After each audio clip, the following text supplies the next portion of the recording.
বাটা মাছের ঝোল করব পাতলা। ভেজে নিয়েছি হলুদ নুন দিয়ে, কালো জিরে ফোড়ন দিয়ে দিচ্ছি, হলুদ নুন দিয়ে দিলাম, একটু ভেজে নেব। এবারে দিয়ে দিচ্ছি পেঁয়াজ আর টমেটো বাটা, ভালো করে সাপলে নেব, ভালো করে সাপলে নেব। পেঁয়াজ আর টমেটো বাটা দিয়ে দিয়েছি,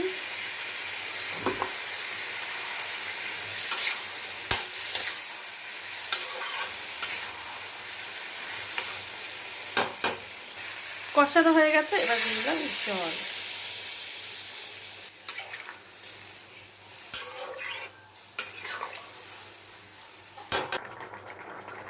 এবারে দিয়ে দিচ্ছি কাঁচা লঙ্কা,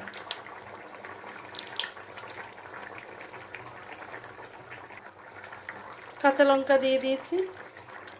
দেখো আলু সেদ্ধ হয়ে গেছে, পটলও সেদ্ধ হয়ে গেছে। মাছগুলো দিয়ে দিলাম, ধনে পাতাও দিয়ে দিলাম মাছের ওপরে।